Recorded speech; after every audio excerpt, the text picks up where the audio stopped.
What comes to mind when someone mentions the word star? Yes, we think of Hollywood stars, actors, singers. Sometimes we think of the regular five-pointed star, like the ones we see in cartoons, or the more cynical one, like the pentagram, which some people use in satanic and occult rituals. This star could also be found on the forehead of the Baphomet, also known as the god of the music industry. Well, what if I told you stars look nothing like the five-pointed image we see in front of us, but something more spherical and resemble more of an energy ball that would be blasted from the hands of Goku or Vegeta?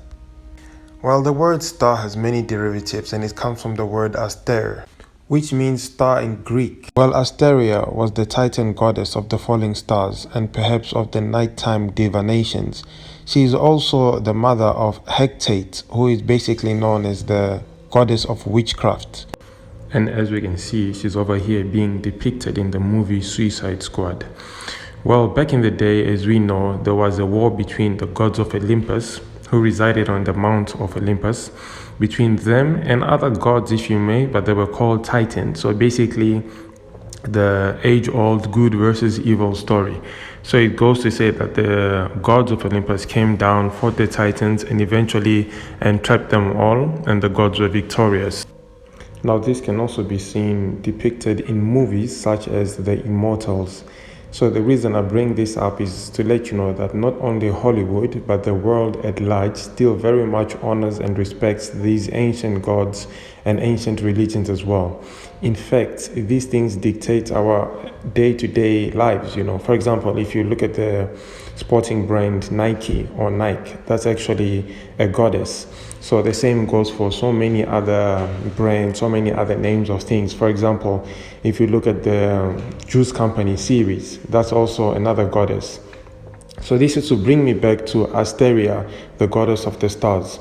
It makes you wonder why so many Hollywood celebrities, or should we say stars, end up putting tattoos of stars on their neck. Is this just an innocent way to express their creativity? Well, these people are creative people at large. Why would they all put the same stars? In fact, if we look at the symbol of the goddess of the stars, Asteria, we get three little stars. Some celebrities have this exact pattern. Could that be any relationship between them and the actual goddess? And what are they receiving from this? As we all know, Hollywood and the music industry at large is a satanic one. Sorry for that. Is a satanic one, right? So are these people innocently putting these stars? In fact, now it brings me to my next topic. Who came up with the idea that a star should be five-pointed? Is it just something innocent, or was it taken from what real stars actually look like? But the only problem is, if you look at what real stars look like, they look nothing like a five-pointed pentagram.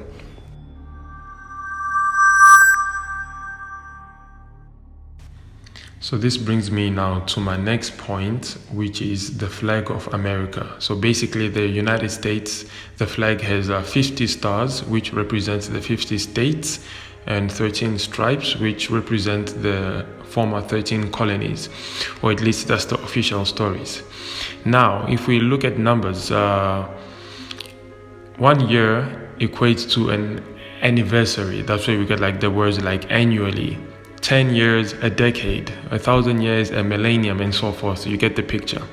So 50 years means a diamond jubilee. So as we can see, jubilee is a Hebrew word, yobel, Y-O-B-E-L, which means loud, long blast by a ram's horn. So basically, in the time, yobel came to mean trumpet, but it has never once been applied in scripture. And you can read the verse for yourself. So if Jubilee is connected to a ram's horn, as you can see in front of you, and this ram's horn is basically on the American flag because they have 50 stars, and those stars all represent the Baphomet, who is a ram who has horns. I mean, can you not see that there is some kind of connection over there? And now to further solidify my point, if we look in Greek mythology, Zeus was not really the nice guy that most people think he was. I mean, he killed lots of people, lots of gods, he raped lots of goddesses, He had marriages with his sisters and his offspring and so forth. So Zeus was just all over the place. He was a proper bad boy, yeah. So the story of Asteria goes like this. Basically, Zeus was after her as well. I guess he was trying to hit it. And so Asteria tried her best to run away from Zeus. In fact, Zeus already had relations with her sister, Leto. So Asteria turned herself into a quail, and she basically left the mountains or Olympus or wherever the place was, and Zeus was pursuing her in the form of an eagle. So basically he turned himself into an eagle. So now do you see the connection between the American flag and the American people adopting the eagle as the national animal? You know, it makes one think, what's the obsession between stars and wings? We even see it being depicted by Captain America himself. He actually has wings now.